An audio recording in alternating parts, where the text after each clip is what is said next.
Imagine, just imagine, you're pronounced dead, zipped into a body bag, placed in the back of an ambulance. But what if that's not where your story ends?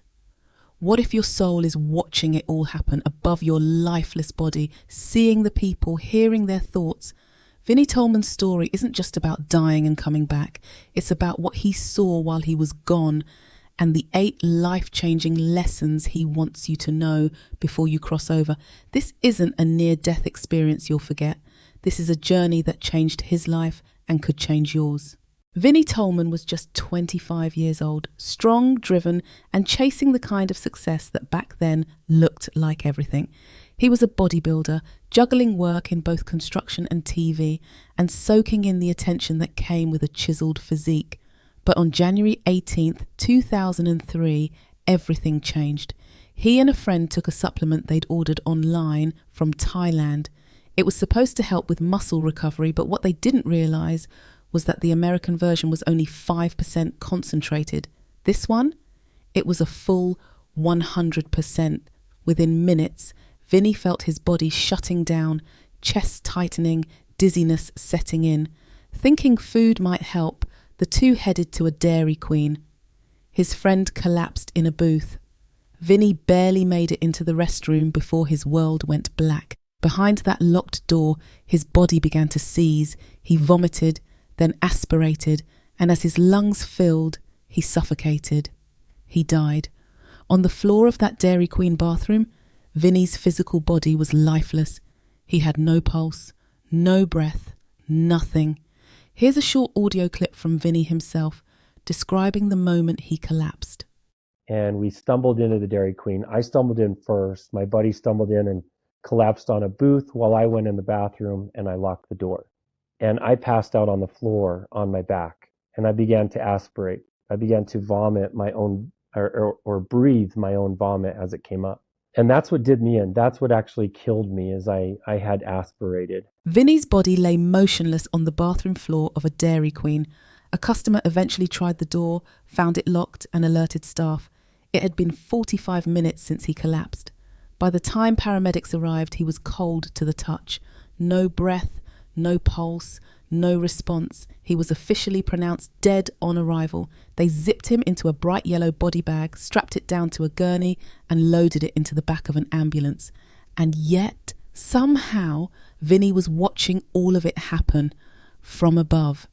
He didn't recognise the body as his. How could it be? He was here, fully conscious and more peaceful than he'd ever felt. He listened to conversations in the restaurant. He could hear people's thoughts. He could even feel what they were feeling. Here's Vinney, in his own words. I very much was aware of everything through the whole process. I was watching from above my body. I was watching my buddy get hauled away in his ambulance. I saw them call the second ambulance. I saw the medical team declare the body dead, put it in the body bag. They put that body in the back of an ambulance. I watched this rookie medic sitting back there babysitting the body, and I could hear his thoughts as if it was a voice. I could hear everyone's thoughts in the restaurant, everyone. Even the cooks in the back, I could hear their thoughts. What Vinney didn't know, at least not yet, was that the body lying zipped up in the bag was his. He thought he was watching some strange scene, like a movie from above. He even worried about his best friend who had collapsed earlier and had already been rushed away in an ambulance. But the scene he was watching now, EMTs giving up, paperwork being filled out, and a rookie paramedic left behind to babysit a corpse, that was all about him. Vinney was dead, and he had no idea. It wasn't until they were on the move, driving away in the ambulance, that something incredible happened. The rookie paramedic began feeling overwhelmed, troubled by how quickly they'd given up on this one. As regret and guilt built up inside him, a warm light began to glow from within his chest. Then a voice, clear and undeniable, spoke to him. "This one's not dead." They were pulling away from the scene where they found the body, and as they did, this rookie started to think thoughts like, why didn't I try this? Why didn't I try that? Why didn't I speak up? I know I'm the new guy, but I should have spoke up and got them to do this or do that. He kept thinking about stuff like that. He kept thinking about all the things he could have tried. And after a little while, about a half of a block, he started to glow. He actually started a glow around him, almost like the heart was the center of the glow. And it glowed all the way to about his belly button to his shoulder. It was all glowing, and it was a golden white light. And as it got brighter and brighter and brighter, it felt like it hit this pinnacle, this peak. And as soon as it hit that peak, this very loud energy went over me where I was. And it hit him. I heard it hit him, and it said, "This one's not dead." I know that he heard it, or I know that he received it. I didn't know how he received it, but I knew he received it. I also heard him say with his own mind, "That's just your imagination. That wasn't real." And then the light, it's almost like the light was like, "Oh, you're going to double down? Okay." And it started getting bigger. And it got all the way to below his waist to above his head. His whole upper body was completely glowing, as if he was light himself. And then a second wave of energy went over me, and I heard so loud, "This one's not dead." And from that, he took action. Despite all signs pointing to death and strict protocol that said otherwise, the rookie EMT couldn't ignore what he felt. He broke the rules. He unzipped the body bag, undid the straps, and went searching for any sign of life. What he found wasn't a pulse, but a shock, like static electricity leaping from Vinney's leg to his hand, and to him that was enough. He jumped into action, forcing oxygen into Vinney's lungs and grabbing the defibrillator. The other medics mocked him, warning he'd be fired for what he was doing, but he didn't care. He delivered the first shock. Nothing. Second shock. A single heartbeat. Silence fell over the ambulance. On the third shock, Vinney's heart began beating on its own, weak but steady. And just one block away, they pulled into the emergency room. Medics rushed Vinney's body inside, though by all medical standards, he was still gone. But something was happening. His body began to seize and vomit. Staff had to restrain his limbs to keep him from falling off the gurney. And that's when Vinney felt it. He wasn't just watching anymore. He felt someone strapping down his left arm. That was the moment it hit him. The body he'd been observing this entire time. The lifeless man on the gurney. It was him. And the realization hit like a wave of panic. How could he have missed it? How could he not have known he'd died? And then something changed. Suddenly, Vinney was pulled into a terrifying review of his entire life. Every mistake, every selfish act, every moment he hurt someone, even as a child, but he didn't just relive them from his own perspective. He felt them from the other person's side. I knew for a fact that what I'd been watching was my own death, and it was very scary for me. I felt horrible. I started to see every bad thing that I ever did in my life. And it only took a few minutes, but it also felt like it took 100 years. I saw every little thing that I ever did, even the things when I was a small child, little dishonesties to big dishonesties. I saw them all. But I felt like a very bad person. I did. There was a lot of bad things I did, and I felt horrible about it. Actually seeing it from the eyes of who I was doing it to. There was many times, even as a small child, when I was hurting my brother and I didn't know I was hurting my brother. And I saw a lot of that. And that one was really hard for me. I finally got to the end of it. I went from my earliest age up to, even 2-3 years old, I was remembering things, all the way to that current age back then at 25 years old. And I thought, why do I exist? If this is all that I am, why do I even exist? And as soon as I had that thought, this overwhelming warmth came over me from behind. And now I was flashing, boom, boom, boom, boom, boom, every good thing that I ever did. And comparatively, for every one bad thing, there was 3, 4, even 5 times as many good things that I did. And many times when I didn't know I was doing good, I was doing good. And the same thing, I didn't just see it from my perspective, I saw it from the perspective of those who I was doing good things to and for. And after a short little period that felt like forever, I felt that I was worth existing. I was worth saving. I was worth fighting for. That I wasn't all bad. That I did do a lot of good. My good far exceeded my bad. Just when Vinney felt he couldn't take any more, that the weight of everything he'd done wrong might crush him, a warmth began to rise behind him. It was like a sun coming out from behind the clouds. He could feel it on his back, then over his whole being. He turned toward it, and suddenly his experience changed. He saw every good thing he'd ever done, times he had no idea he was making a difference, acts of kindness, moments of love, simple gestures that touched lives. The light brought with it a peace so deep it felt like coming home.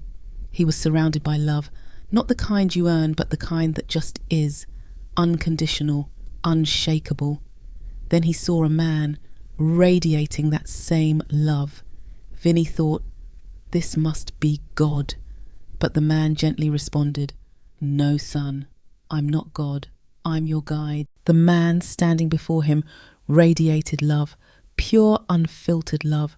There was a stillness in his presence, like everything else faded into the background.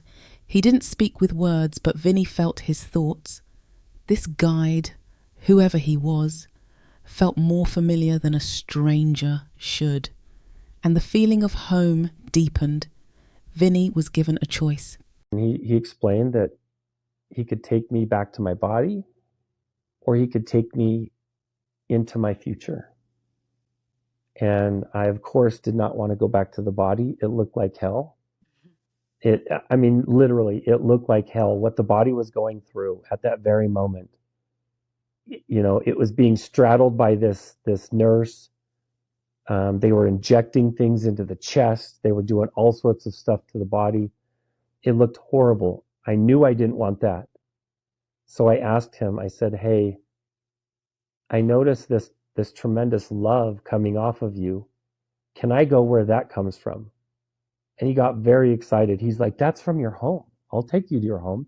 He says, that's my home too. So he was really excited. He wanted to take me to his home, which was also my home. Vinney stood in the presence of the man, his guide, bathed in the most powerful love he'd ever felt. For a moment he assumed that love itself would be his first lesson, but it wasn't. Without speaking aloud, the guide made it clear. He was here to teach Vinney some important truths before he could go any further. It was like the two of them shared a knowing. Vinney didn't need words to understand. He just knew this guide had come to help him see things he'd missed on Earth, and that each insight would be revealed one by one. The first, authenticity. The first thing that I had to learn was how to be authentic. I thought for sure the first thing would be love. And my guide, he called himself Drake. He says, yeah, everybody thinks it's just about love, but until you're authentic, you can't send or receive love. Like, love is no good for you, and it's no good for anyone else if you can't be authentic about it. So authenticity was the most important thing I needed to learn. The guide gently explained, before you can give or receive love, you have to be real. Vinney was shown all the ways he'd worn masks in life, times he'd smiled when he didn't mean it, when he said what people wanted to hear instead of what was true, when he held back who he really was just to fit in. He saw how all of it had created a false version of himself, and in this higher place, there was no room for pretending. If you aren't showing up as your true self, then the love you try to give won't land, and the love others try to give you, it can't stick.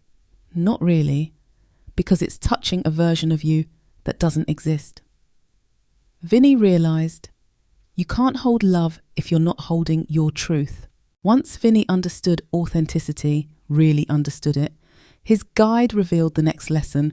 It wasn't about punishment or reward or even getting everything right. It was about purpose. Vinney was shown that Earth is a classroom, a place designed for learning, growth and creation. He saw how each moment of life, even the painful ones, were part of a curriculum, a perfectly tailored course meant to help his soul evolve. He hadn't come to Earth to just survive it. He came to experience, to choose, to create. What mattered most wasn't status, money, or achievements. It was connection, relationships, the impact we have on others, the love we give, and the love we learn to receive. And he realized something else. Life is messy on purpose. Without hardship, there would be no contrast, no reason to stretch, no way to grow.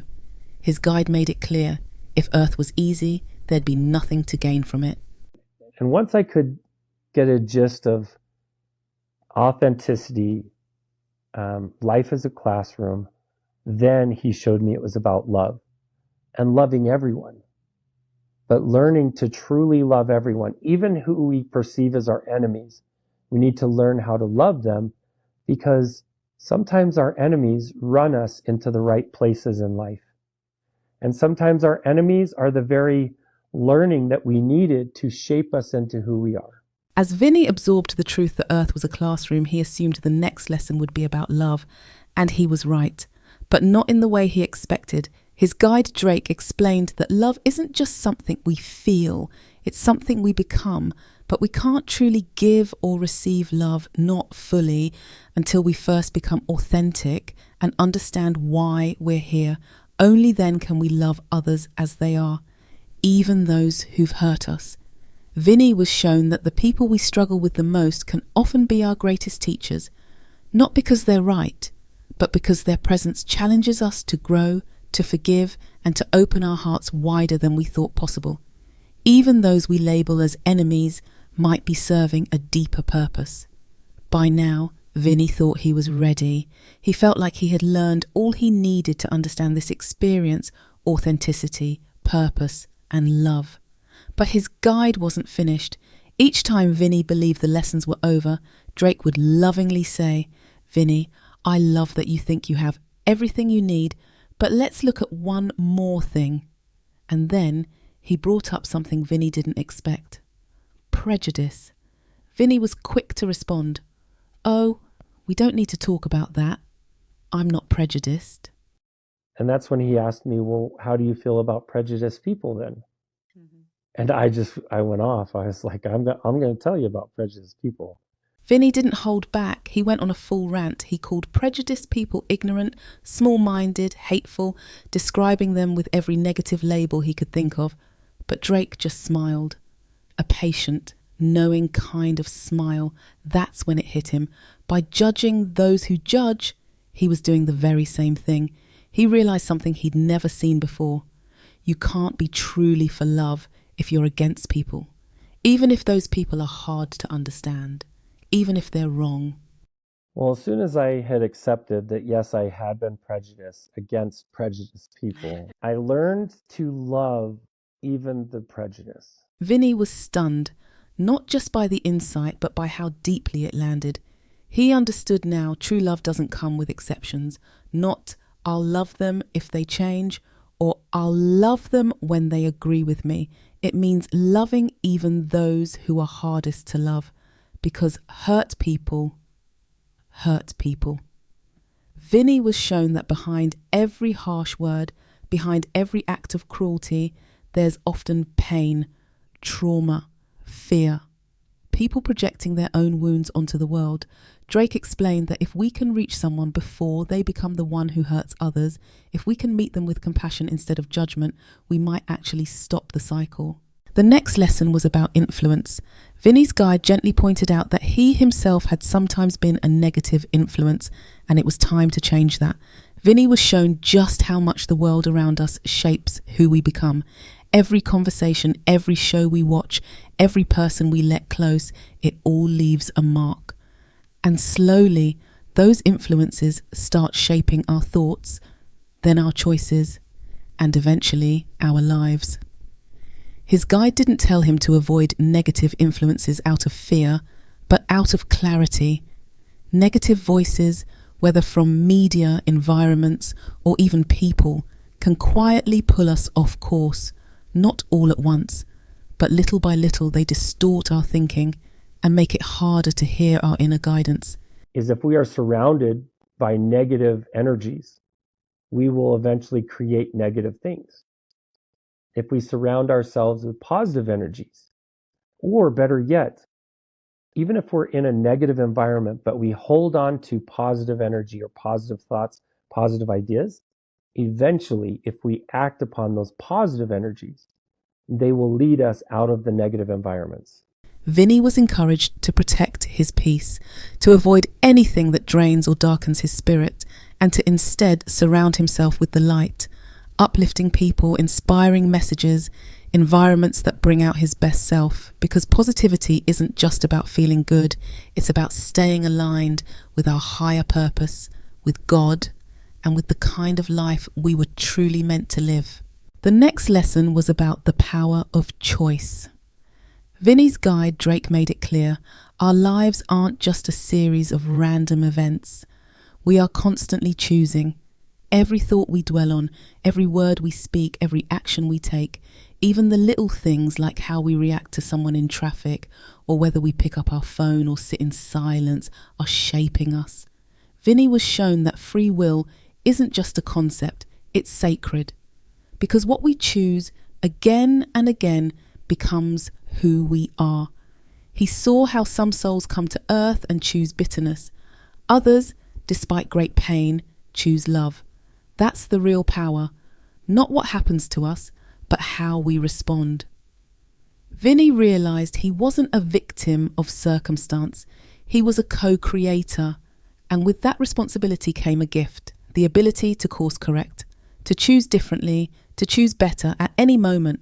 The final lesson was about the voice within divine guidance. As Vinney processed the weight of choice, his guide offered one final insight, one that tied everything together. It was about the voice within. Vinney was shown that every person carries a divine compass inside them, a gentle, guiding voice. Some call it intuition, others call it the Holy Spirit. Some just call it a gut feeling. But whatever the name, the source is the same, God. This voice doesn't shout, it doesn't force, it whispers. And most of the time, we miss it. Life on earth is loud. We fall asleep with the TV on. We scroll endlessly on our phones. We fill our minds with everything but stillness. And in that constant noise, the voice within gets drowned out. And then Drake taught me that all of us, when we embody that love that God has for us, we get access to God. And in that access, we get a connection with God through a voice. And that voice, people call it their intuition, they call it the Holy Spirit or the Holy Ghost. It's God communicating to you through love. That's what this is. And that we all have access. There is no one ever that has not had that access. Vinney realised that real guidance doesn't come from outside us. It comes from tuning in, from choosing stillness, from aligning with truth, love and purpose so we can hear clearly. His guide told him, "You were never meant to figure this life out alone. You've always had help. You just need to remember how to hear it." After all those lessons, Vinney felt transformed. He'd been shown the truth about life, about love, about who we really are and who we're meant to become. He felt peace, he felt purpose, and he didn't want to leave. But his guide told him something he'd never forget. This is going to be hard, but it's going to be worth it. And just like that, Vinney was pulled back, not into light, but into chaos. His body was convulsing, nurses were strapping him down, and he was overwhelmed by the sheer weight of being alive again. For a moment he didn't want it, not the pain, not the noise, not the world. But eventually the memories returned, the mission became clear, and his new life, grounded in love, had truly begun. Vinney later shared his full story in the book The Light After Death.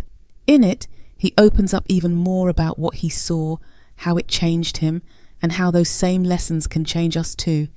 If you're looking for peace, purpose, or just hope, you'll find it in those pages. One thing I am a huge believer in is allowing yourself to know that you have access to heaven through your breath. One of the names for God is Yahweh. And to some, The Yah represents the inhale. The way represents the exhale. So that we are saying God's name with every breath, with every inhale and exhale.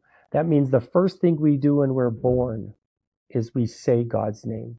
And the last thing we do before we die and go to see God will be say God's name. And when you follow that term, Yahweh, it actually, the long version, the original version, means the one who we can't name. Because you can't name breath. It's something not seen, but it is within us. It gives us our power. And that's what God is.